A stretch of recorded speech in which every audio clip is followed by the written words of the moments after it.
Hello, everybody. Welcome back, finally, to another episode of the Going Racing podcast. It's been an extended period of time since our last episode, simply because Jay and I had a plan to record, and then I had some things going on. Jay had some things going on. Timing didn't work out. Therefore, week away from the podcast, but we are excited to talk 2 about weeks away, some NASCAR. I guess technically 2 weeks away, but we only missed like an actual one episode. I think. I don't know. Either way. No, I believe that was two. There was last weekend at Bristol we missed, and then the week before that we missed. Yeah, but wasn't the plan to save? Actually, I don't know. I can't remember. Either way, We were going to record, and then I went out of town too early, and then we just didn't record last week. So it was 2 weeks. We're here, and as you can tell, Jay's here. Hello, Jay Cook. How you doing? I'm doing pretty all right. I'm doing I'm doing better than I'm 26. You had a birthday. I say better. I'm doing this the exact same. I don't know. You did have a birthday. Yeehaw, I'm old. Jay Cook is officially 26 years old. You've been on this earth for 26 years. You know, at one point in time, you were the youngest person on earth.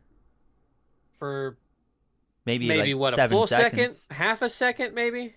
I don't know. How often are kids born? I mean, you think about the entire world, it's got to be like, I know there's a stat because I've multiple. seen the stat. There's got to be like multiple per second or close to that. Births. How often per second? Yeah, that works. 4.3 births per second. So, I mean, you might have had it for 0.1 of a second, if that. Yeah, for like a quarter of a second, maybe I was the youngest person alive on Earth. So you are a former world record holder.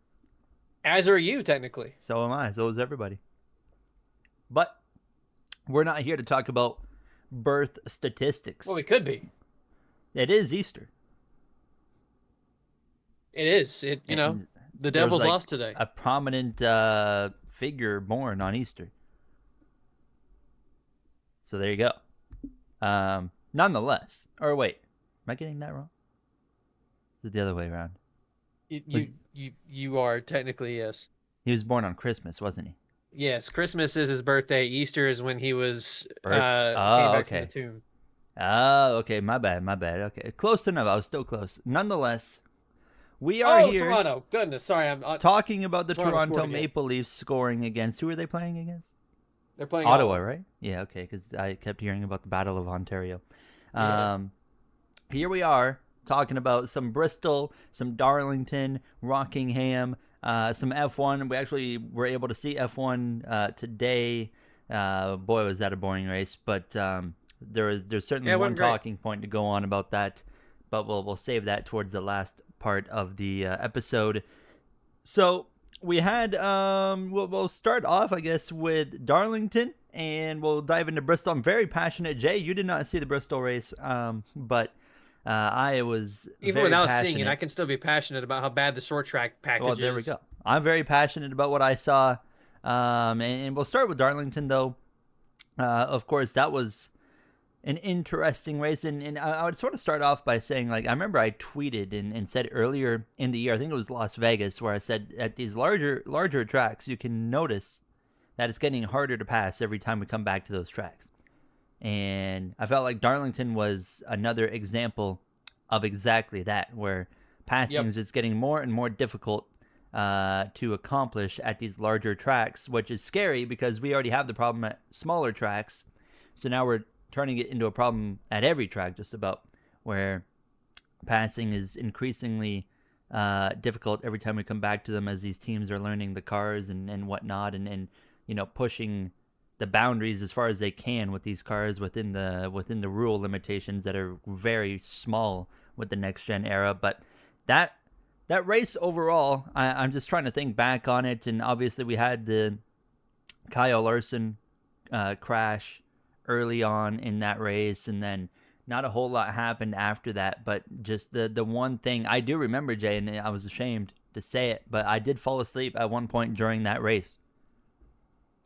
Yeah, I believe that was when you fell asleep and woke back up to the whole like grid had flip-flopped. The whole like yeah. That and, like that race was, I don't know how boring Bristol was because obviously I didn't see Oh, it, it was but terrible. that Darlington race was one of the most boring races I've seen Bristol was in a worse. long time. That's not surprising. I figured so. Uh, I don't know if it's like a spring versus fall thing or late summer, I suppose, with the Southern 500, or if they just maybe made that many improvements with the car, like the bigger teams made that many improvements with the car in the offseason. Because the Southern 500 last year was pretty good. That was a good We race. even we even saw the mile and a half races still struggling a Darlington little bit Spring last last year, year but was pretty good. Darlington, yeah, and for whatever reason this time around, it was just a Byron snooze fest, and then pit stops happen, and now Hamlin's in the lead. And you know, even then, I don't think that Byron had the best car in the entire race. I think He Blaney just had had the the best lead. car in the entire race, but he just kept having things happen where he couldn't take the lead. And even if he did have a chance, he may not have been able to pass under green anyways. It didn't seem like many people could pass under green, and that same thing. You could say that same sentence for a lot of these tracks, and you could certainly say that same sentence for Bristol too. Um, I don't know. I hope that we don't have that happen with Darlington later in the year, but it certainly happened this time around, and I don't know. I'm hoping maybe it was just a weather thing, or maybe just a specific Byron showed up and had to set up and just dog walk the field, but we won't see that happen again. I don't know. Uh, but it was boring, and if it's a car thing, we got to change it. They certainly had an interesting ending with the ending at least was compelling, but the race overall sucked. Sort It of. didn't suck. The race overall just wasn't great. But you had Byron stays at one extra lap, loses the lead. As soon as he does that, he can't go anywhere. He's gone. Bell stays in front of him. And then, of course, Reddick had pit way earlier and had like a huge gap. And then we saw Ryan Blaney doing the typical Ryan Blaney. I don't know what it is about Ryan Blaney, but he's got long runs in this car figured out. And he is just always marching forward on the long runs, even if he doesn't pit later than those guys. But he did this time pit later. Yeah. And obviously was going to win the race. He takes the lead from Tyler Reddick with just a few laps to go, and obviously the 45 cracked that wall, and Larson and Bubba Wallace, they have that accident where Larson smashes the brake pedal. Bubba Wallace can't do anything about it and runs into the back of him, and the 5 basically wrecked himself. That incident was quite a topic on social media, and at first I thought it was 100% on the 23 when I saw it live, because the camera angle just wasn't that great. Yeah, I did too. Yeah. And I was like, what is he doing? And then you see it back, and I'm like, and then people are like, well, why did the 5 check up so much? Blah, blah, blah. And then I get it, because Larson he was, what, 70 something laps down? I think more than that. Maybe I think more, it was yeah. 100 something. I think you're right. I think it was maybe over 100. Like, if I'm in that situation, I'm thinking, like, he probably wanted to stay as far away from that top 2 battle as possible and not get involved in that at all, which would fully line up with why he checked up so much. But obviously, if you're Bubba Wallace, you can't be expecting that either. So, to me, that was just, and I don't really think there needs to be a whole lot of conversation there. It really just, to me, looked like a racing incident. And unfortunately, it screwed over the 12 again. And Denny Hamlin capitalizes with that pit crew just being on it, and he comes out with the win. But outside of that compelling ending, there just really wasn't a lot that went on in this race. Passing was hard. That about describes it, yeah. I mean, people were like, they use Blaney as the example of like, oh, passing isn't really that hard. We just watched the 12 drive through the field. And I'm like, you can't tell me that when we watched a bunch of really good cars that were running top 10 get screwed over by that poorly timed caution with the wheel nut on the track, and they lose their track position, and they couldn't go anywhere. Meanwhile, the cars that got the benefit never went backwards. So, and to add on to that, you can't tell me that when we have Byron, who dominated the whole thing, and if you want to claim was the best car of the day, he pits 1 lap later and loses the lead. Actually, I guess several laps later than Reddick, but still loses the lead under pit stops and just instantly 6 seconds behind, can't go anywhere, and he's stuck. He was stuck behind the 20 the whole way. You can't really claim that it was easy to pass just because Ryan Blaney did it, and the only reason Ryan Blaney did it is because he was on a way different strategy and pitted like 20 laps after everybody else. So his tires were the only reason why he was passing.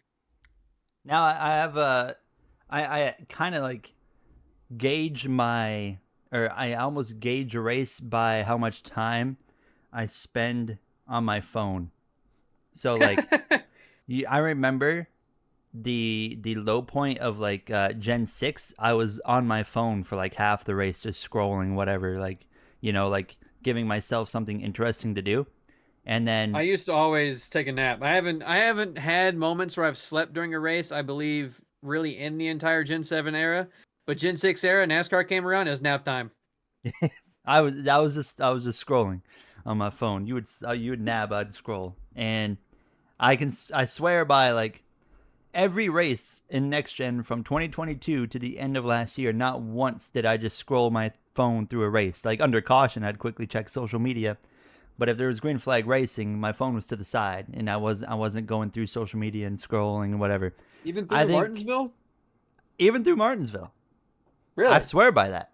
However, Okay.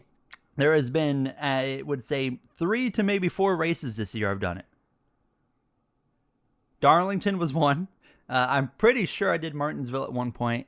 I feel like Las Vegas, and I know for sure Bristol. I was just scrolling. I was like, there's nothing happening here. Like, this is so boring. I need to keep myself entertained somehow. So I was just scrolling away at Bristol. And yeah, I mean, it sucks, but I don't even know where to go on that. It just sucks. Now, if we're talking Formula One, It's that's 24 races. I scrolled for 22 of them. Yeah. Actually, I didn't scroll through my phone at all in Jeddah outside of just making the point about the Verstappen penalty. Then I watched the rest of it. But I find if it's earlier in the day, then I have a way easier time staying off my phone even during a boring race. There's not very many F1 races that aren't early in the day for us. There's like the American races, and that's about it. But today we had it at 1 p.m. and we'll dive into that race later. But yeah, I don't really have much else to say about Darlington. That was pretty well got my thoughts out of the way there. It's the same sentiment that we're just going to repeat for Bristol too. That boring, change the car, make some changes, please. And I don't know. That's about all we have every single week at this point. Let's talk about Bristol. Trucks. Chandler Smith picks up the win. I believe it was Chandler Smith. He held off Larson on a late race restart. Then Larson went to Xfinity on Saturday and proceeded to destroy everybody. And what's interesting is he seems to dominate Xfinity more than he does trucks. Yeah, it is true. It is true. He Like, talked about something Xfinity like that, field. but I can't remember what it was like. What his point was, but like he had a explanation as to why he felt like that was the case. But it's interesting. I think Xfinity is a great example about how someone can dominate a race and the race can still be entertaining to watch. I mean, Yeah, Larson agree with that. destroyed everybody, but I had a good time watching that race because racing from second on back was quite entertaining to watch the entire day. Yeah, I agree with that. I think that, I don't know if you've already brought up the point or not, but I know you want to bring it up about, everybody on Twitter talking about, especially I got a point industry coming. people being like, you only think the race is boring because one guy dominated it. Well, no, not really. Sure, does that make it boring sometimes? Yeah. And maybe that's to the detriment of TV because TV tends to focus only on the leaders. So if we're just staring at one guy for 250 laps and, then it's a little bit boring. And maybe, again, that's because of TV. But guy dominating or not, when there's nothing else going on in the field, or at least we're not seeing it going on in the field, how can we not think it's boring as shit? No matter if a guy is dominating or not, it's, even if, say we have a race where there's 15 different leaders, but it's, they're only leading because they can quote unquote make passes, but they're not actually racing each other that well. Like, I don't know, Talladega or Daytona nowadays, where they're half throttle and they're making passes. The lead is changing. They look cool. And Are when they they're really flat out, they racing can though? only go two by Are they really two. flat out? Yeah, exactly. Are they really trying as hard as they can? Next And we're week, by having the way. really great racing and all these lead changes. I know. No, we're not having all this stuff. So it's, even if there's lots of leaders, even if there's only one leader, it can be boring no matter how many lead changes we have. It's all about the ability to pass, the ability to race, and we don't have a whole lot of that right now with this Gen 7 car. Las Vegas, we had like 30 lead changes, and I was not very entertained by that race. And that was because of restarts, and then once you got Strategy, 5 laps into a restarts. restart, it was it. And we had 2 tires, pit stop lead changes, and there was several times in that race where the guys took 2 tires and got the lead from that, and blah blah blah. There was so many changing things throughout that race that led to a huge amount of lead changes. But I was not impressed by that race whatsoever. Lead changes mean nothing whether you have a lot or a little if you can't just simply pass. They mean nothing whether that number is high or low if you can't pass and make your way through the field if you have a faster car. And I don't mind at all seeing someone dominate, especially Kyle Larson, because I like Kyle Larson. But domination is not a problem. I mean, I almost embrace it because it's so rare now to get someone to just straight up dominate. For like Gen 6 era, there was, how many races did Truex just like, walk in the park?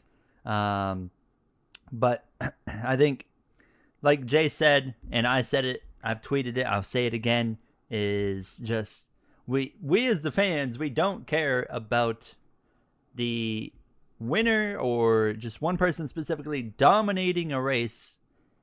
We care about what's happening throughout the field, the racing overall throughout the entire field. We don't care about one specific race for the lead. We want the racing to be good for, how many ever cars we have? 36, 37 cars a week. So every time we have, after Bristol, all the NASCAR people are like, oh, well, they're only complaining because Larson dominated the race. That is not the case. It's like we care about the racing throughout the entire field. Kyle Larson can go run like the Xfinity race 10 seconds in front of everybody, but we can enjoy that race because the racing was good from second on back. And it's just feels like they're making a terrible, lazy excuse to kind of excuse the poor racing that we get with this car on short tracks, and racing that seems to be getting worse on the larger tracks too, Jay. So it's just, I think it's really frustrating because it's like we want good racing, and the fans are very rightfully letting NASCAR know about it, and then they come up with just such a generic and fake excuse that I feel like all of us are just seeing right through. Yeah, and I feel like when this car first came out, it was, short track this week. That's going to be rough. Oh, road course in 2 weeks. That's going to be rough. Oh, super speedway in a couple of weeks. That may not be too great. Oh, Charlotte next week. Oh, Kansas next week. Baby. Oh, that's going to be great. Now we get to it and it's like, that's going to be kind of okay. Short track, depending on, that might be okay. Super speedway, Short road course, maybe. We're at very meh levels with the car now. We've, I guess, quote unquote, improved it at some places, but we definitely have not improved it at the mile and a half. In fact, it's gotten worse at the mile and a half. And we are very quickly reaching the territory of all tracks are just kind of eh. It might be okay. There might be an occasional good race, but it's not going to be that great. It's not going to be that fun. And it doesn't seem like they're in a hurry to fix it.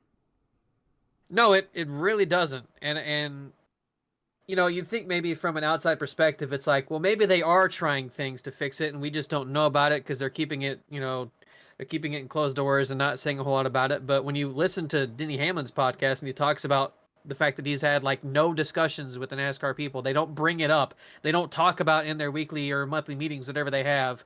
They don't talk about the car and the type of changes they could do to it and stuff. They just don't even bring it up. It's like, well, what the fuck?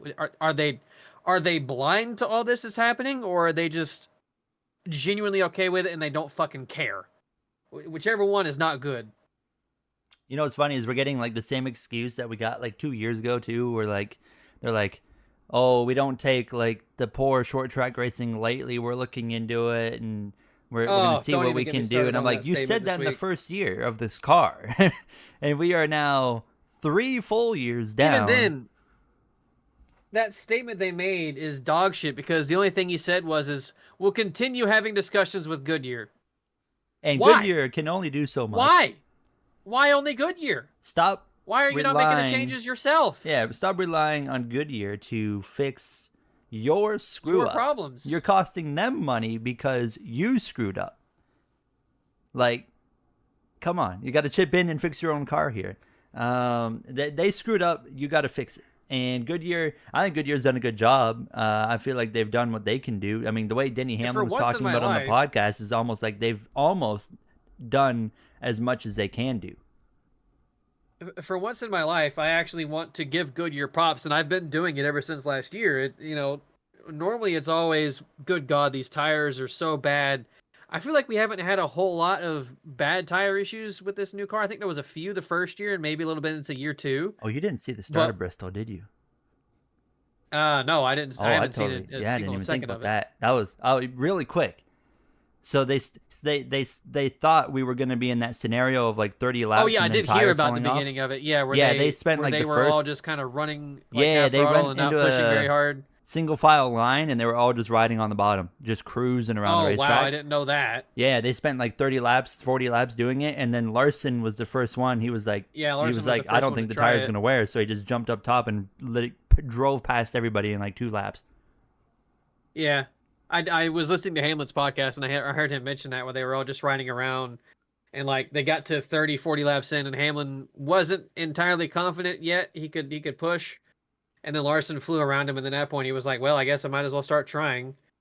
And so yeah, Larson was the first to recognize it, and he just said, I'm just gonna try it, and obviously no one passed him after that. Yep. Very frustrating. I was going to say, the other thing was, it was Steve Phelps or someone else that a really high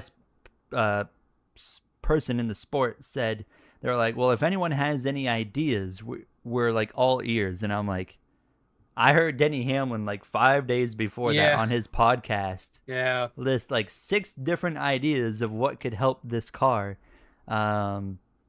which is also really frustrating. And you mentioned like Hamlin, how he's not been in any of the discussions with the car, which is just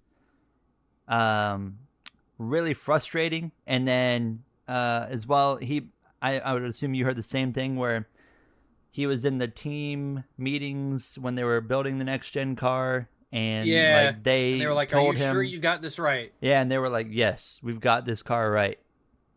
And then we are. They did not. It's just like, they how did not have it right how at all. Have we ended up here?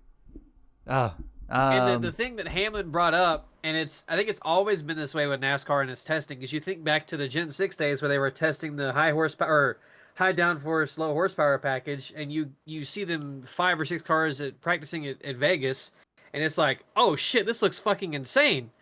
Then you put 40 of them out there together, and it's like, oh, this is complete dog ass. And I think Hamlin said on the podcast, up until like a month before the season started, the most cars they had on track at once, I think he said was 3 or 4, something like some excruciatingly, embarrassingly low number of cars were on track together until like a month before the season.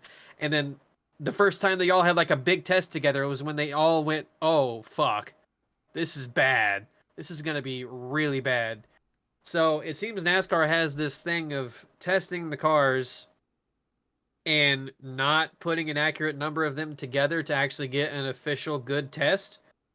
And you're going to get really skewed numbers when you only put a few of them out there together. You're not going to know how the car actually performs until you get it into a situation where there's a bunch of other cars out there. And to NASCAR's credit, perhaps you can't get every team out there to test the car because they can't all build one and then you have to make major changes, and now they've wasted their money and their time building a car. So that's okay. You sure. But you would think NASCAR would then see that once they do get all 40 out there together, and then they make the changes either going into next season or halfway through the season or whatever. It's 4 years now. They haven't done that hardly at all. They've made a few changes mainly for safety. They've made a few changes mainly for like the fires that were happening and a few other things. They've done, correct me if I'm wrong, Gary, I'm not sure if they've done anything to change the way the car races. No, other than like, oh, we'll put a shark fin on the right side of the car to keep it from flipping over. And 5 minutes later, it flipped. The only thing I can think of is, well, they made changes to the diffuser last year. That's, I think, the only thing I can think of that they've changed. That's done a whole lot. Where, Gen 6, it was every year, it's like, oh, we're going to change the horsepower, the spoiler. Like, there was, every year, there was, pretty well, just about every year, there was something fundamentally changing with that car that would also change the racing every year. Yeah. And whether that was NASCAR doing it because they saw something wrong with the car and they thought it was a way to fix it, or just to keep the teams on the toes to keep them from developing the car to a perfect standpoint. Whichever the reasoning was, maybe a little bit of both. It doesn't really matter. They kept making the changes. They haven't done this with the next-gen car, and this is the same point I said a couple of weeks ago, I think on our last episode, of we haven't had these yearly changes, so the teams have been able to perfect the fucking shit out of this car, and that's why we're getting to the point now, I think, of where we used to have these really fun mile-and-a-half races, and now it's, well, one guy shows up, they got the setup perfect, they got every little inch and every little bit of performance out of the car that is physically possible. This one team did it. This one driver did it. They got themselves out front because of qualifying. They lead every lap and they win. I think there's a reason why F1... And I say got the setup right. I think Hamlin even said on the podcast last week that they pretty much all run the same setup now anyways. There's one way to set up the car and one way to drive the car. So even that's all the same too. Sorry, go ahead. I was just going to say, I think there's a reason why F1 is actively changing their regulations and why they let the teams have those freedoms of the design concept of the cars, because if they run the same car and they run it for 3 or 4 years straight, no one's going to be able to do anything. And I think we're seeing that here in NASCAR is the massive, the idea was parity, and you're going to see different drivers win and different teams, but I think what they failed to consider or recognize was, okay, short term that's going to be a thing for a couple years, but long term, and we're now in the long term, that was a really bad idea, because now it's harder to pass. The races are getting really, really just stale. And now we've got, of course, the drivers that have perfected the car, and the car's not changing, so it's going to be, like Denny Hamlin mentioned it too, we're going to just see that same crop of winners now. We're not going to see that parity that we saw with 16, 17 winners. Like, I feel like now we're going to see maybe 10, 11 winners. Which is still a lot. Just, it's still a good chunk of winners. It's just, but it goes against what NASCAR originally wanted with this car and their plan, right? So I don't know, it just feels like every year we go farther, it's just, you realize more and more how poorly thought out and executed this whole car was.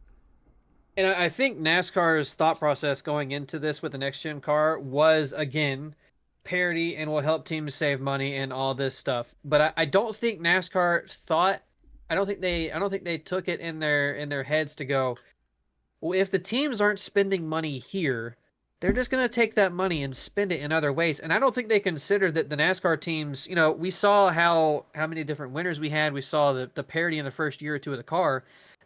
Every team was still learning the car. They were still learning how they could, the ways they could improve the car and the things they could do to improve the car. So they may have saved money for a year or two while they figured it out. And then they went, hey, we're learning ways and things we can do to improve this car that maybe other teams can't do, or new ways to spend money, new ways to perfect the car, new ways to put in time on simulators, new ways to do all this and that with this different technology in ways that they hadn't before because they had to build the cars themselves. Now they can spend other time and other resources and other ways of figuring out how to get the advantage from this car, from the spec parts, all this stuff that I don't think NASCAR ever considered. I don't think that, again, our sport has never been like this. I say our sport. NASCAR has never been like this before, and so I don't think that NASCAR considered the way the teams would just say, okay, you're saving me money here. I'm just going to go respend it over here now and still use it as my way to get performance out of this car. And that's where we've reached the point of, everybody's figured out this is the way to do it. This is the way to drive it. This is the way to set it up. And you could argue, okay, well, then the difference is going to be the driver. No, not really. When all the cars are the exact same and you can't really pass, the driver no longer really matters that much either. It's going to be all about qualifying and then hoping to God you have nothing go wrong with a penalty or something go wrong on pit road and you lose track position.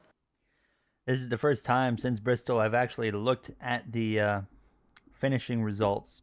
Because I was so disappointed with that race, I just turned it off, and after it was over and didn't bother looking at it. I didn't even realize Suarez finished. How did he finish down in 33rd? Allmendinger was in the top 10 again. They've been cooking, and that brings up a point. I don't really have a whole lot left to say. I feel like I made my thoughts out, or I've put out my thoughts enough. We've current both situation. said the same thing for a couple of weeks now. Of it's like we're just repeating the same points over and over again because we're seeing the Just same getting thing more happen frustrated. every single weekend, and yes, I do agree with that. It's getting far more frustrating, and the results on track are frustrating, but I think it's even more frustrating that we're just hearing nothing from NASCAR. Nothing. And even if we're not hearing anything, at least you would think maybe the drivers or team owners would. We have a driver and team owner, Denny Hamlin, on his podcast saying, no, we're having no conversations about this. We're not talking about this at all. We're not discussing anything with changing the horsepower or the car or anything. We're not even talking about it. NASCAR doesn't bring it up. Well, then it's like, well, what the fuck are we doing here? Are they that blind that they don't see the issues with this car? They don't see the issues with the product? I could rant for hours on this shit because of how dumb it is. I have another point. When they were testing this car for the very short amount of time, they made that abrupt month before change to go up from what was it? Because Hamlin 600 or 550 horsepower to 670, and the drivers confirmed that bump up in the horsepower made things better in testing. So now we've still got a problem. Why is NASCAR... They know that increasing the horsepower in that scenario made things better. So why are we so reluctant to increase it further when it almost feels like it is a proven change that made things better for your racing in that testing? The drivers have been begging. He finally gets it. The drivers are begging for more horsepower. They know. Exactly. It's almost like the drivers know what will make the racing better, because they kind of race the cars. And I feel like we're relying on these people that just don't know. But we keep hearing the same excuses. Oh, save money. I'm so tired of hearing the whole saving money excuse when we have other motorsports like IndyCar is half the size of NASCAR, who didn't pull back anything. F1, I mean, you didn't see them change all their practice and pull their practices away to save all this money because of this pandemic and everything. And it's just, I'm tired of the excuses. And unless I'm wrong, I'm 99% certain that it's not even saving teams money, because they're still the same engines they've been using for 30 years now, but they just run a tapered spacer to get to that horsepower number, and they could easily take it off or easily give them a smaller spacer to get more horsepower out of it, and that's how they made that last second jump a month before the season to get to 670. So it's not even currently saving the teams any money, because all they're doing is putting a tapered spacer in there. And, I don't know how much a tapered spacer cost. You could argue it's costing them money to go down to that horsepower because they're having to buy tapered spacers. So it's just the sport, the head honchos of the sport feel like they have their head in the sand, but they're determined. They know what they're doing. They're obviously not stupid. Those guys are obviously not dumb. But it sure does feel like they're dumb, because I feel like you would have to be genuinely brain dead to not see the issues with the current product of your top series. And it's just, I don't know. It's fucking wild how just the refusal they have had to change this car. And like you said, they changed the horsepower in a month before the season started up to 670. I really wish we could have video comparison of what the car was like before that change and what it was like after, so then we could then continue to throw that in NASCAR's face and be like, hey, bozos, look at how it was before you made this change a month before the season. Imagine if you put another 80 horsepower in there, another 130 horsepower in there and gave us to 800. Imagine if you just gave us even 30 more to get us to 700. Like, do something with the horsepower. You could argue that the aero needs to be changed too. I fully agree it needs to be changed, but I think dear a lot God, needs to be changed. horsepower, please. Start with the horsepower, and the All-Star race is always the perfect event for them testing things. Yeah, yeah. But for the last few years, it's like, oh, let's try something with the tires.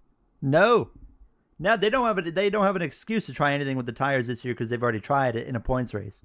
So they have to do something different, and I'm going to go and make a prediction here that I feel like enough pressure is building. I think they are going to try something with the horsepower in the All-Star race this year. That's my All-Star prediction. If they were, 'cause the All-Star I feel like they usually wait till the format's announced, though. I feel like in previous years they waited till the format hasn't even been talked about. Oh, okay. So there's still hope. I feel like they maybe then. I feel like they will. I feel like there's enough pressure building from not only like like fans but drivers too. I feel like if they were going to do that, even to try it for just the All-Star race, they would have had discussions with team owners and drivers about it. And we just had Hamlin last week saying that no, they haven't talked about it at all.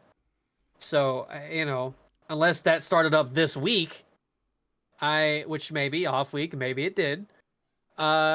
I kind of doubt it, but do I wish they would? Yes. So am I going to have a little bit of hope and believe you to be right? Sure. Am I going to blame you when they don't? Yeah, I'm going to blame you for getting my hopes up. But I don't know. At this point, we're 4 years into this car. NASCAR has refused to budge aside from tires. They refuse to do anything themselves. At this point, I expect no change. I expect they're just going to stick their head in the sand. They're going to sit on their chairs. We're going to have a softer and tire. Just be like, fuck it. This is our sport. We're not changing it, and it's going to die. Frustrating. I think at this point they're so determined to be right and so determined to not give in and admit they were wrong and make changes that they're just going to stick their head in the sand and let it die if it dies. I feel like if the mile and a halves really start to suck, I think I almost want them to start to really suck, just because I feel like at that point they're forced to do something. Because the product that they kind of rely on to kind of keep themselves and their fans happy is those mile and a halves. And if it starts to suck, then it's like, okay, maybe we do need to do something. But I remember like this time last year, I was like, things felt like we were going in a good direction. The short tracks were getting better. The mile and a halves were still looking really good. Had some really wild finishes, and I felt like I still feel like 2024 was one of the best seasons I've ever watched. And then we come to this year, and I'm like, right now, how many races are we in? 9, 10 races or something like that. I feel like right now, so far, this is in the conversation of one of the worst seasons I've ever watched. Yeah, it feels like, I don't know if crisis point is the right word to say, and that might just be an overreaction from a fan that has no industry insight whatsoever. But it kind of feels like we're getting to a little bit of a crisis point here, especially with the car. You think about all the momentum that NASCAR entered this decade with. I mean, they had a huge decline at the end of the 2000s, into the 2010s, and then slowly worked back up momentum. Sure, the TV viewership hasn't really returned, but the crowds at the track have returned. The momentum with the fan interest has returned. All this stuff has gotten better for NASCAR. And motorsports in general, too, has really expanded this decade. And F1 viewership is going up. WEC interest and viewership is going up. Same thing with IMSA. especially F1 viewership in the US. And it hasn't really done that for NASCAR. And NASCAR could be in a position to increase their viewership, to increase their revenue, to increase a lot of things if the racing product was better. It hasn't really gotten better. It's gotten worse, actually. And they haven't capitalized on it whatsoever at all. And it's at some point the momentum they had, if it's not already gone, it's going to go away. And they're going to start slipping downhill again, and it may be a hill they can't climb back up. Yeah, you can't have the sport die a second time and expect to climb out. They got away with it the first time, and they started to come out of it, and they might be killing themselves again. You know what all these other motorsports are doing too? They're adding power to their cars. And I think as well, a lot of people that might be like new to motorsports that are watching a new series like an IndyCar, an F1, blah, blah, blah, WEC, IMSA, they like the idea of, you know, like power is cool. And fast cars are cool. Fast cars are like cool. The whole thing of motorsports. NASCAR's done the opposite. Loud, cool sounding cars are cool. NASCAR said, let's slow the cars down and keep the racing closer together, and that's what's cool. Make it look like they're close. That's what Hamlin said. Make it look like we can pass, but we can't actually pass. And I think you think NASCAR about it. felt like they could trick everybody, and now I think they're starting to find out that the NASCAR fans, racing fans in general, aren't quite as stupid as you have perceived them to be. And you think about it too, over the last several years, has F1 had its fair share of good races and good title fights? Yes. Has F1 also heavily expanded in the US and gotten way more popular in the US? Yes. Has the racing between F1 and NASCAR been considerably different, and has NASCAR in every way been much better on a weekly basis than F1? Yes. Which one has gained viewership and interest? F1. You know why? Because first of all, they have that dumb TV show that that's the reason why a lot got into it. But also, those cars are fucking hauling. They're not flying cool. as fast as they used to be. They don't sound as cool, and they aren't as fast as they used to be, but they're still absolutely hauling ass. You look at like, I'm not a huge fan of the Jeddah Street Circuit, but like that track looks cool. It has a very cool sound to it because the engines echo off the walls so much. Those cars are flying through those corners, and they're just going so goddamn fast. And when they crash, it's a little scary sometimes, especially to a track like that. You get to NASCAR, and you can easily tell they're not going that fast. They're not really going that insane. They're pretty loud. Sure, the TV kind of tones them down, though. The TV does not let those cars sound very loud, especially Fox. But it's just the speed has been killed from these cars, and that's one of the things that for so long so many people tuned in for. And anytime now, and I know it's for nostalgia reasons, but I still watch them. Anytime I see a clip come across from like the early 2000s of qualifying, and usually it's always some Ryan Newman clip or some Jeff Gordon clip from Texas, so it's the same ones where they're going just way faster than they normally would on a weekly basis. Doesn't really matter. You bring back the vibes of old qualifying where those cars are fucking screaming. There's nothing better than that. And they're right on edge. I'm watching a single car. There's no racing going on. They go out there for 2 laps to put down a qualifying lap. It's more exciting than the entire Bristol race. There was 500 laps this past weekend where they were actually racing. Those 2 laps of qualifying where it's a single car by itself, on edge, hauling fucking ass, screaming at the top of its lungs. Far more exciting than anything we've seen this season for the most part. And I think just making your sport look cool will go a long way. Exactly. And I think in saying making your sport look cool is what NASCAR thought having cars close would be, is making it look cool. Making it look cool is having them fucking flying, dude. And I think F1's not like flying, well. But you know what I mean. IndyCar looks cool. I mean, that car is a flying too. Ratings, Indy 500 gets a huge amount of viewers. They're single file in a parade for most of that race, except for a few times up at the front where they get to get a huge draft and pass because fuel saving. But for the most part, they're single file. You know why it's cool to watch? 240 mile an hour. If you make one mistake, you are fucking dead. Yep, exactly. I think NASCAR just did they made the wrong move. They did the exact opposite of making your sport cool, and said slow them down. and that's cool. And we can get them closer together. They can't pass, but it looks like they can. Feel like we need to move on. We have been. Yeah, I pray. probably. I pray that at least one industry person listens to this. That's not going to You happen. can't say that we aren't passionate and that we don't have our very descriptive opinions, because we definitely do.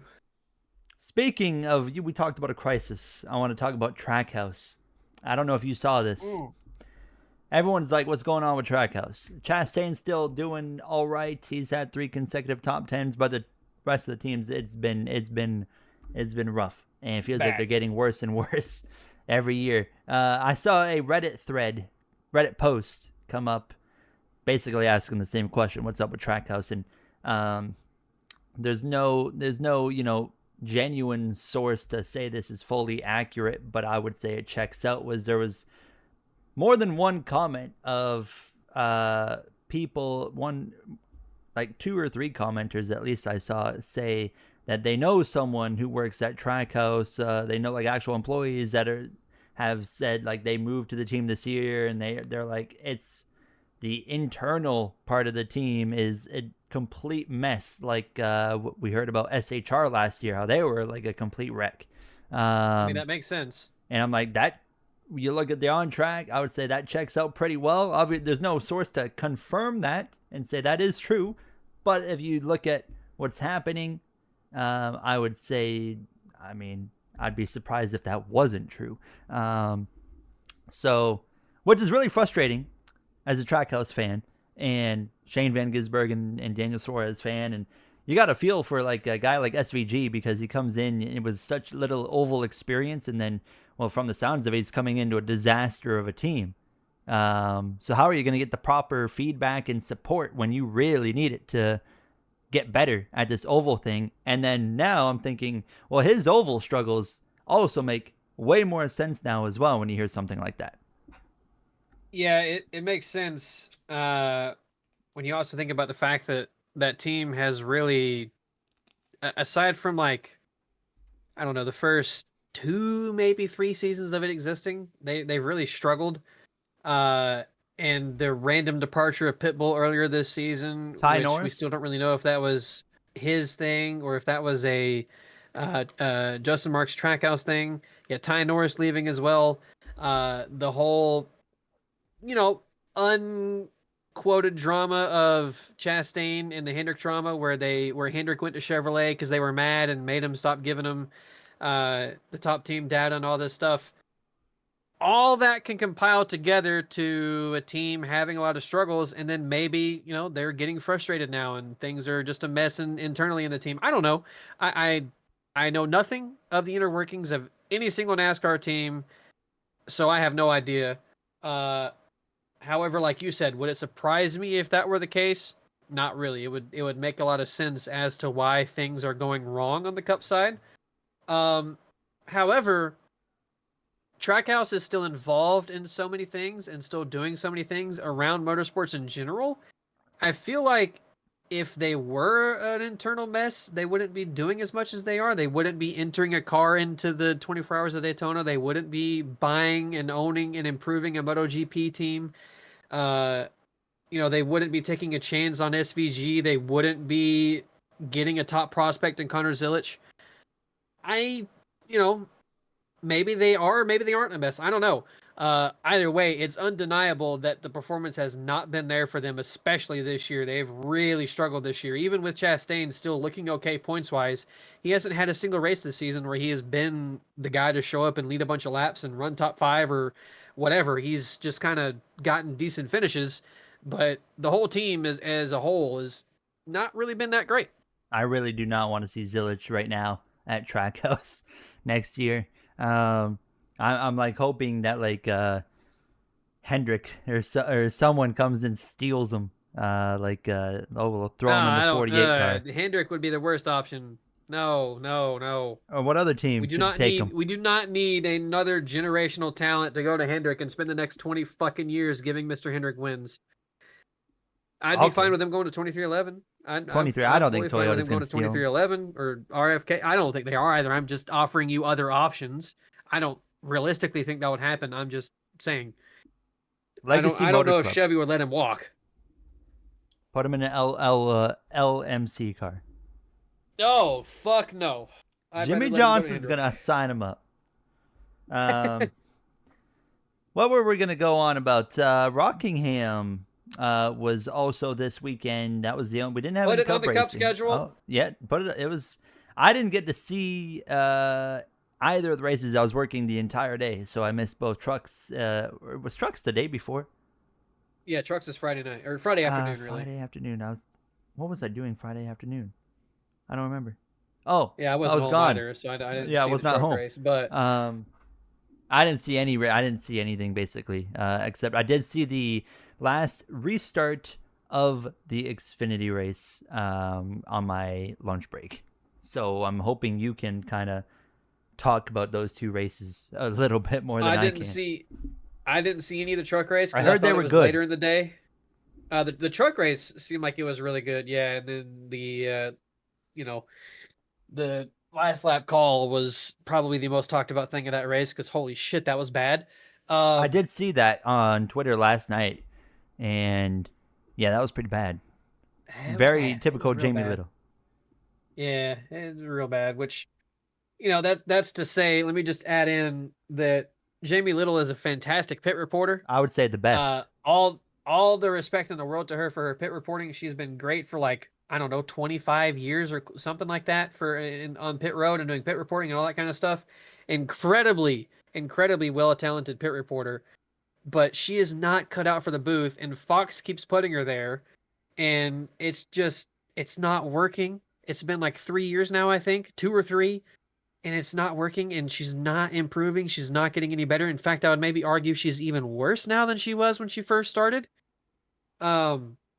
It's just she's not meant for the booth. She's not meant for the lead analyst or really play-by-play. Actually, I think is what she is. Yes. It's just she's not cut out for that role. Carson Hocevar, I didn't see a lot of the race, but I saw the few clips I saw where Hocevar basically stepped in there and was doing play-by-play and the analyst role at the same time, and he was doing a damn good job at it. And he's a driver. He's not trained to do any of that kind of stuff. I'm not sure if she is either. I don't know if Fox is really even giving her training to do play-by-play. I think they just threw her to the wolves and were like, yeah, you're our lead commentator for the truck series now. Go have fun. Go do it. And she was just kind of like, oh, okay. I don't know. That's didn't make sense enough ranting about that. But yeah, I didn't see the truck race at all, but I did see the Xfinity race, and the Xfinity race was fun. The Xfinity race was very fun until it turned into the Xfinity series in the last like 100 laps. It turned into the typical Xfinity series at a short track, and it got really messy really quick. So the Zillish, they do something with the tires that got him sent to the back? He had I think at one point he got involved in a crash. Well, no, he had to start the race from the back. And then he had a flat tire. He had to start the race from the back? Yeah, he qualified on pole, and then he had to start from the rear of the field. I didn't see that. Yeah, no, he qualified pole, and he had to start from the back. But yeah, I knew he qualified pole. I didn't see him had to start from the back, though. Okay. Well, obviously something caused him to start back there. Something happened there. And then sometime during the race, he had a flat tire and went a couple of laps down. And I think he got involved in a wreck at some point in that as well. I don't remember, though. But there was so many cautions that he got back onto the lead lap. Yeah, so I got another wreck. He did include to a wreck, yeah. Which that one, hard to blame that on him. He was there, but it was also pretty aggressive with the way that Rockingham, those corners shortened up really quickly, and that he was not really in a lane. He was on a lane for the straightaway, not really in a lane for the corner, though. So that was quite aggressive, but he's 18, so the aggressiveness is going to be there, and I would assume he will learn to. Yeah, I know. I'm like, we don't need to rush him up at all. That was a moment. And you just want him to stay away from Trackhouse and Cup. Keep him down there for a few more years. I would imagine that he'll get probably 2 years in the Xfinity series. I don't know if Trackhouse, unless they do not want to give Suarez another year and they bring him up next year because of that. I could see him maybe getting 2 years down there. But yeah, it was a fun race, and then just, a lot of stupid shit started happening. Ryan Sieg for a while there looked like the guy that was going to win the race. He was having a really good fight with Jesse Love. They were really going at it, and it was a lot of fun to watch. And then cautions happened.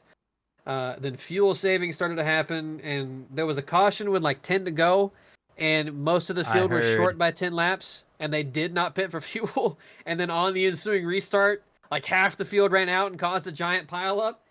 It was really dumb. So yeah, it turned into a Xfinity Series short track race by the end. And of course, all that leads to Justin Allgaier winning. Jesse Love won. Or sorry, yeah, Jesse Love. I was looking at originally the Jesse I was Love looking won. at the standings. They added the playoff Originally, section, Jesse by Love. the way. Did they? Yeah, playoff section right, is on did. the NASCAR app now. Yeah, But, all that led to Jesse Love winning, and then he didn't win. Now it's Sammy Smith. And the worst guy that Jesse could Love got possibly win the disqualified. race ends up getting the win. Yeah, I don't necessarily hate Sammy Smith. I do. But like, yeah, after Martinsville, I didn't like him he before shouldn't be the guy Martinsville. That one just justified it for me. winning. Who did he drive for before? Was it, did he go from ARCA believe straight to Xfinity, or did Yeah, I can't he remember. did. I think, He's been yeah. with JRM for 2 years now.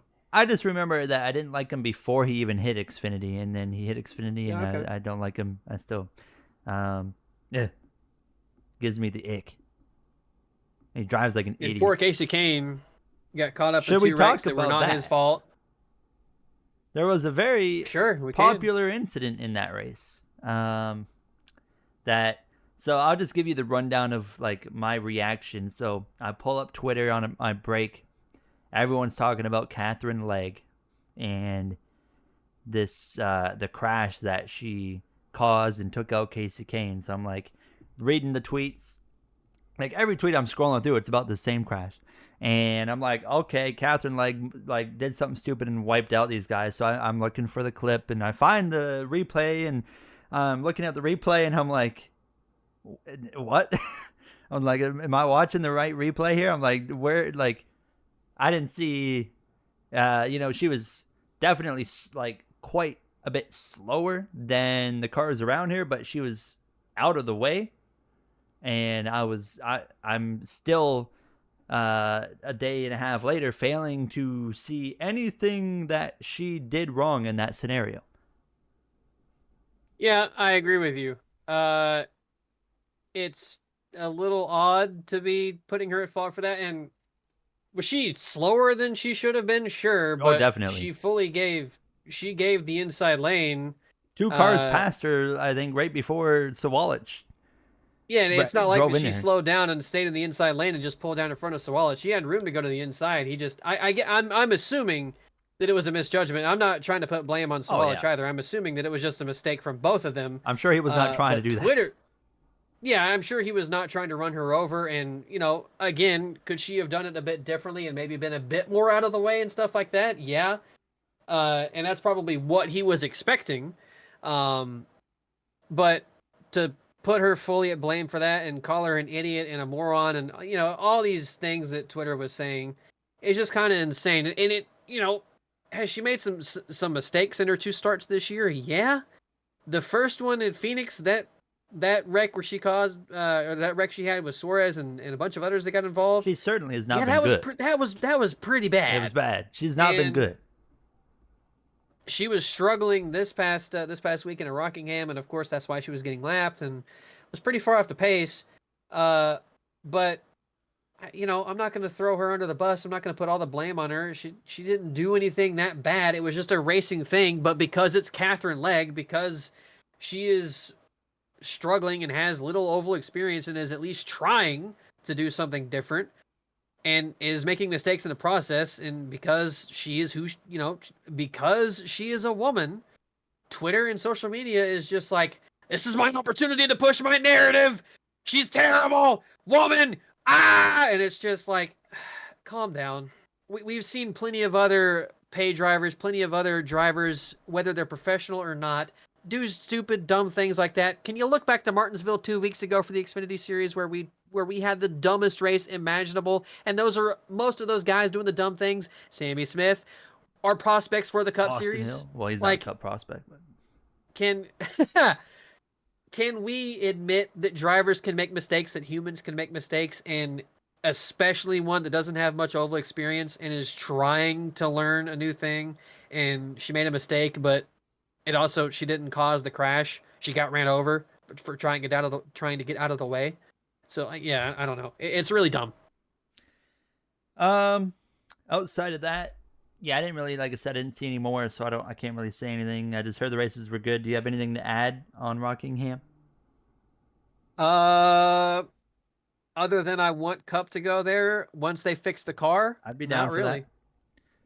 that. I'm not sure that I want Cup to go back to Rockingham if we still have the same dog shit short track car that we have now. Yeah, but I saw somebody on Twitter earlier, and I forget who you were, so I cannot credit you. So if you watch this and you're like, you're stealing my ideas, no, I promise I'm not. I just can't remember who it was that said it. Somebody posted on Twitter earlier saying that NASCAR for Easter weekend, they should go to Rockingham for the Cup Series, and it should be a nighttime race, so that way they can get their holiday primetime race in, but also the families can spend the afternoon with, or the drivers and spotters and whatever's can spend their morning and their afternoon with their family, because it's only like an hour and a half from Charlotte. That's like a beautiful idea. NASCAR, can we please do that next year? And I would really like that. That'd be really cool. Thank you. Anyways, that's all I got.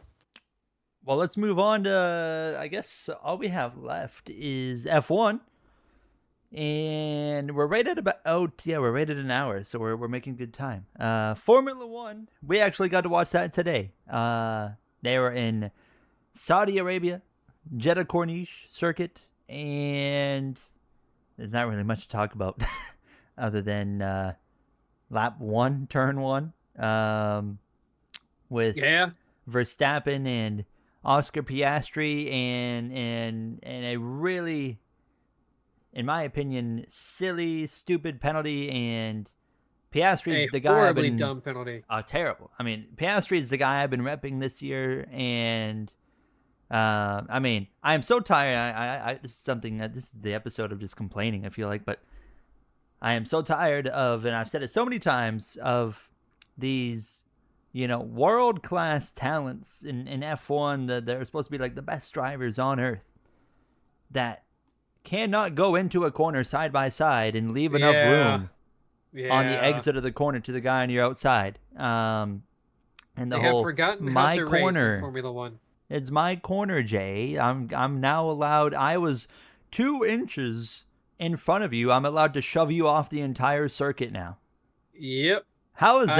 I had the apex of the corner, so now it is my corner. I can shove you off and not have to race you, and you get the penalty for it, actually. So how does Verstappen get a penalty?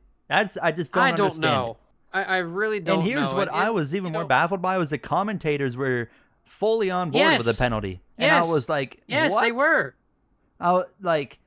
He got ran off the racetrack. I've never been so baffled and in such disagreements with Martin Brundle, but the fact that he was like, yeah, Verstappen just full on took advantage of that, and it was Piastri's corner. What did he take advantage and it should have been him, and he should have backed out, and I'm like, well, okay, sure, I guess maybe he took advantage once he got shoved off track and he came back on pretty far ahead of Piastri. Sure, I guess that did happen, but Piastri put him there, and they did say a few laps later, and I'm guessing maybe Brundle looked at the data, or somebody looked at the data and provided him with it, and they were making the point that Verstappen, once they got side by side into the corner, Verstappen noticed that he was not going to make it, so he decided to just let off the brakes, and then later claim that he was pushed off the track, and just no longer try and make the corner that much, just try and fight it later, saying that you were pushed off, and that's why you did all that stuff. So okay, if that happened, then sure, maybe Verstappen should have been given a penalty. For sure, maybe he should have tried to make a better effort to make the corner. But if Verstappen tries to make the corner, he just makes contact with Piastri, because Piastri just straight up pushed him off anyways. Because Piastri also was just like, fuck it, I'm not giving you the room. And that if Piastri had taken the corner in a disadvantageous way to give Verstappen room, and Verstappen still went wide and just went flying off in the distance, that's a different conversation. Okay, Verstappen just took advantage of that. He didn't even try to slow down. He didn't even try to make the corner. He just took advantage of it and went away. Piastri gave him room. Piastri didn't even try to give him room either. They were both technically in the wrong. If Verstappen decided to no longer try and make the corner, they're still both in the wrong. They should just race side by side. F1 is so dog shit nowadays with their whole corner. This is my corner bullshit. It's so dumb. I'm tired of it. I hate how they can't race side by side. They are like, it has to be my corner, and you can't be side by side with me. I will shove you off the track if you are. It's my corner now. It's so stupid. I remember, so Verstappen did the same thing basically to Norris that Piastri did to Verstappen today in Mexico last year, and Verstappen got penalized for it.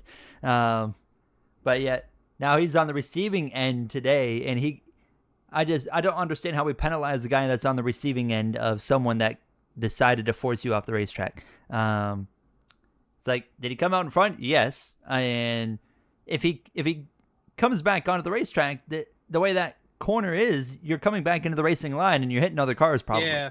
So I just don't understand the case of, I don't understand he's also have to any come of that. across the curb and all that, and you're risking damaging the car. So the only thing you could argue is that once he was pushed off track, he just kind of floored it and went, which that's maybe he should have backed off a little bit. And saw then been Lewis side by Hamilton side do with that in Abu Piastri. Dhabi in 2021. But yeah, I don't know. We have lost the ability to race side by side in Formula One into a corner, and it's really, really, really bad and really stupid. And you could argue that it's the driver's fault. It's because the drivers are they've lost their ability to race and all this kind of stuff. But the FIA gave Verstappen a penalty.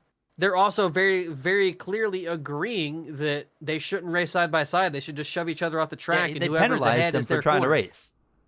Yeah, exactly. The FIA is clearly saying that's how they want him to do. I don't know. They had a safety car like 10 seconds later, and if you were this on it of Verstappen did wrong, well, you had 5 minutes right there to make him give the spot back to Piastri under safety car. Yeah, that's fair. That's fair, but I think in the past it's always been you either give the spot back right away before they start investigating it, or once they're investigating it, you're getting a penalty. I felt like he didn't have time to give it back. Because, like where they were. I mean, they let him go almost the whole lap. The S's section is a really hard place. But then again, it's usually when a driver's given the position back, they are told by the FIA. And didn't sound like he had any inkling. But usually their team tells them the team's usually told, though. Maybe. I feel like it's usually always the teams realizing I feel like the team's told by them to do it. Maybe. I feel like the teams always do it when they know they're at risk of getting a penalty, so they're like, okay, we're just gonna give the spot back anyways, just in case, to keep from getting that penalty. And maybe the FIA does tell them that. They're like, hey, give the spot back or we'll start investigating you for a penalty. Maybe they do that. Either way, I think Verstappen had ample time to do it, but he shouldn't had to have. Yeah, I don't even think it should be a conversation. Anyways. He got shoved off the track. Like, I don't think any of that should have ever happened. I think it should have been if Verstappen got forced off the racetrack, and he did technically gain an advantage because they were side by side going into the corner, and by the time they left the two corners, he was gone. So sure, there technically was an advantage there, but he was shoved off the corner. Piastri did that to himself.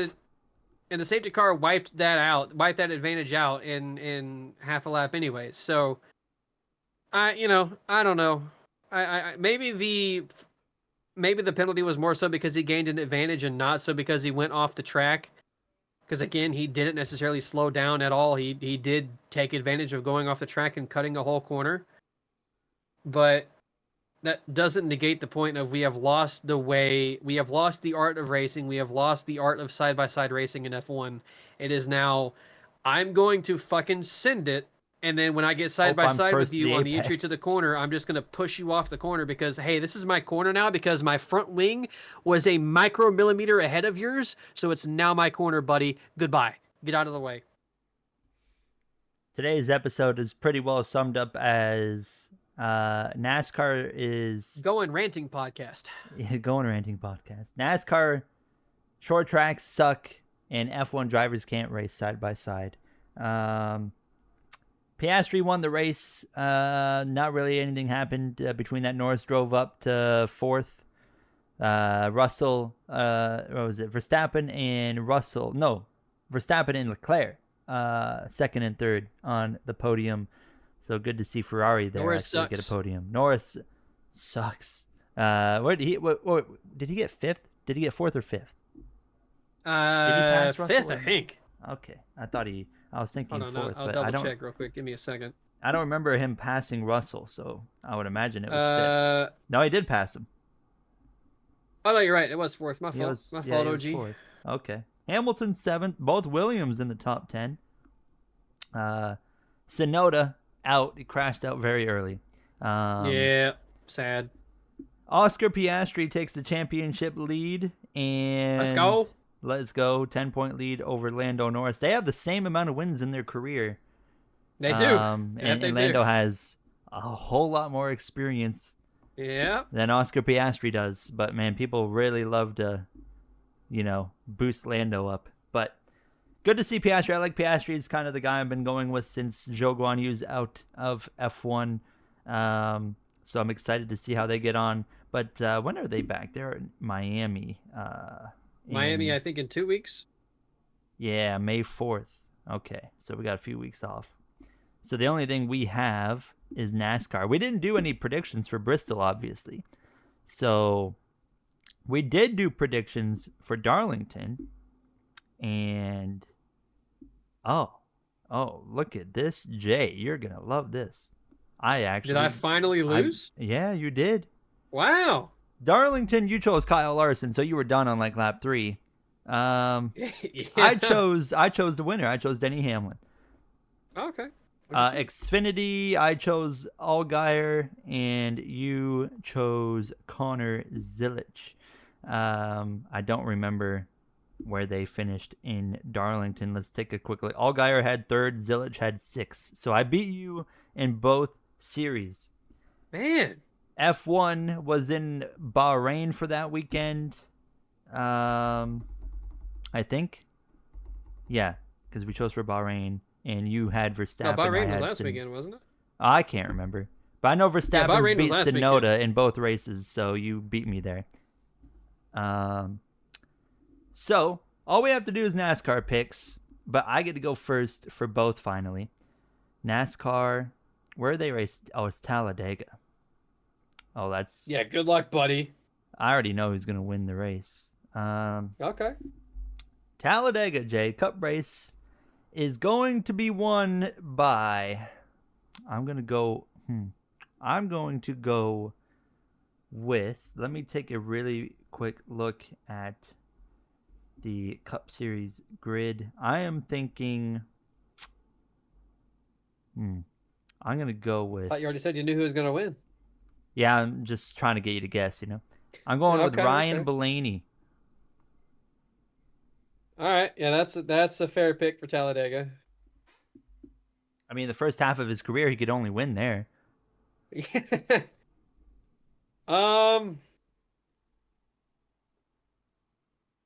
Man, I'm going to go... My gut is telling me to go with Bubba Wallace, so I'm going with Bubba Wallace. Bubba Wallace wins in Talladega. Xfinity. If you do not choose Austin Hill, you're a fucking moron here. Huh. It's funny you mention it because I didn't even consider him. But now, you know what? I'm not going with Austin Hill. I'm going with Jesse Love. God damn it. I was trying to fake you out. Oh, look at that. So who are you going to go with, Austin Hill? It's Daytona and Atlanta where he has all of his success. Yeah, Talladega is... I think he's won Talladega, right? But he doesn't... I don't know. Not as much as he does Atlanta and Daytona. He just kind of controls I was trying to fake you out because I wanted to pick Jesse Love. Oh, so who do you want? Damn it. I guess I'll go with Justin Allgaier. Allgaier. That's honestly, that's actually a terrible pick. It is a terrible Justin pick. Allgaier is like the Kyle Larson of super speedways in Xfinity. He's not good at super speedways at all. That's horrible. Who knows? Maybe he'll win. He's leading the points, defending champ. Sam Mayer is second in the standings. How about that? I guess that's it. I don't have anything else left to add. Do you?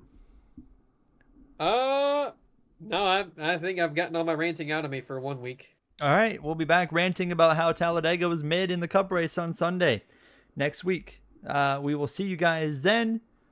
Thank you, as always, for listening, and we will see you guys soon enough following Talladega. Have yourselves a great night.